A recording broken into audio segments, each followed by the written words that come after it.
Naim, excellent delivery, পুরোপুরি ভরকে গেছেন ক্রিস্টিয়ান ক্লার্ক। ওই জায়গায় কিছুই বুঝে উঠতে পারেননি। প্রতিদ্বন্দ্বিতাপূর্ণ অবস্থায় আছে ম্যাচটা। নাইমকে সুন্দর অন ড্রাইভে রান নিলেন Foxcroft. Foxcroft is a very utility cricketer for নিউজিল্যান্ডে। আমরা বলছিলাম যে প্রথম ওয়ানডেতে 72, দল বিপর্যয়ে পড়েছিল, হাল ধরেছিলেন, একটা রেসপেক্টেবল টোটালের দিকে এগিয়ে নেওয়ার চেষ্টা করেছিলেন তিনি। এরপরে আমরা দেখেছি থার্ড অ্যান্ড ফাইনাল ওয়ানডে যেটা জিতেছে নিউজিল্যান্ডে, 36 রানস করে অপরাজিত ছিলেন এবং দুটো উইকেটও নিয়েছিলেন, ম্যাচ সেরাও হয়েছিলেন সেদিন তিনি। So he is a very utility cricketer. Leg gully, forward short leg slip, Naim. Oh brilliant bowling, sharp turn, ভেতরে এসেছিল, bat pad close together defend করেছেন, খুব সলিড ডিফেন্স হয়নি। টানা সপ্তমবারের মতো বেস্ট টিস্যু পেপার ব্র্যান্ড হিসেবে স্বীকৃতি পেয়েছে বসুন্ধরা টিস্যু। তবে ভাগ্য ভালো, ফরওয়ার্ড শট লেগে ক্যারিও করেনি। চাপ দিচ্ছে বাংলাদেশি বোলিং ইউনিট এই মুহূর্তে নিউজিল্যান্ডের দলের ব্যাটিং লাইন আপের উপর। ওভারনাইট ব্যাটারকে ফিরিয়ে দেওয়ার পরেই বডি ল্যাঙ্গুয়েজে একটা বেশ পজিটিভ অ্যাটিটিউড দেখতে পাচ্ছি, আক্রমণাত্মক ভাব দেখা যাচ্ছে। যদিও লং অন লং অফটাকে এখনো বাইরে রেখে সিঙ্গেলগুলোকে অ্যালাউ করছেন, দুই একটা চারও কনসিড করতে চাইছে না বোধহয় সোহান। এক্স্যাক্টলি, সবাইকে বাইরে ঠেলে দেওয়া হয়েছে। Foxcroft is a pure batter, যেটা বলছিলাম 8 নম্বরে ব্যাটিং করলেও প্রপার ব্যাটসম্যান হিসেবে তিনি খেলছেন, সে কারণে ফক্সক্রফটের সিঙ্গেল দিয়ে ক্লার্ককে অ্যাটাকের স্ট্র্যাটেজি গ্লান্স করে দিয়েছেন। ফাইনাল লেগ অঞ্চলে ফিল্ডার আছে, সোহানের ইচ্ছারই বাস্তবায়ন করলেন হয়তো ফক্সক্রফট, কারণ তিনি ক্লার্কে ভরসা রাখতে চান। সেটা মিচ হেকেও আমরা ফার্স্ট ইনিংসে রাখতে দেখেছি এবং সেটার প্রতিদান ক্লার্ক দিয়েছেন। লম্বা সময় ক্রিজে ছিলেন,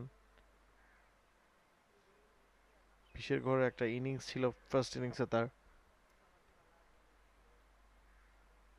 নাইম, এক্সিলেন্ট ডেলিভারি, পুরোপুরি ভরকে গেছেন ক্রিস্টিয়ান ক্লার্ক। ওই জায়গায় কিছুই বুঝে উঠতে পারেননি। হালকা টার্ন, স্টাম্প উপড়ে দিল ক্রিস্টিয়ান ক্লার্কের। তাকে ফিরতে হবে প্যাভিলিয়নে। Bangladesh is right on top now. তিনটা উইকেট সকালের প্রথম আধ ঘন্টার মধ্যে বাংলাদেশ তুলে নিয়েছে। দেখুন কিভাবে স্কিড করে বলটা সোজা ঢুকে গেল স্টাম্পে। বোল্ড, রক্ষণাত্মকই খেলতে গিয়েছিলেন ক্রিস্টিয়ান ক্লার্ক, কিন্তু বলটা বুঝতেই পারলেন না, একটু নিচু হয়ে এসেছিল, এত দ্রুত বেগে এলো যে ব্যাট প্যাড সব কিছুকে ফাঁকি দিয়ে থ্রু দ্য গেট গিয়ে মিডল স্টাম্পে আঘাত করলো। Naim Hasan, wonderful bowling, third wicket for him. আজকে সকালে দ্বিতীয় উইকেট তার জন্য, বাংলাদেশের জন্য তৃতীয় উইকেট। সব মিলিয়ে 8টা উইকেট হারিয়ে ফেললো নিউজিল্যান্ড। খানিকটা বিপর্যয়ে পড়েছে প্রথমবারের মতো এই ম্যাচে তারা, এই ইনিংসে। এক্স্যাক্টলি তিনটা উইকেট, স্বপ্নের মতো শুরু বাংলাদেশের চতুর্থ দিনে সকালে, যেখানে আমরা প্রথম দিকে কথা বলছিলাম যে নিউজিল্যান্ড কখন ডিক্লেয়ার করবে, সেটা বাংলাদেশ। দারুণ সিলেটের নৈসর্গিক সৌন্দর্য, পাহাড় টিলা, সবুজে ঘেরা ঘন বনভূমি যে কাউকেই আকৃষ্ট করবে। 16টা ফার্স্ট ক্লাস ম্যাচ, 246 রান, 12.3 তার average. Not a quality batter, just he can bat. Aditya আশাক সাকসেসফুল ওভার কমপ্লিট করলেন নাইম হাসান। 233, 8 উইকেটে নিউজিল্যান্ড 72 ওভার শেষে।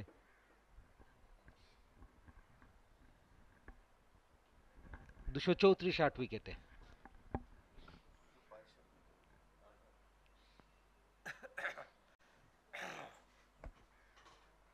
For more updates, subscribe to our YouTube channel and click on the bell icon. Follow us on Facebook and Instagram.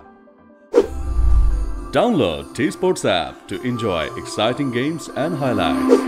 Visit tsports.com.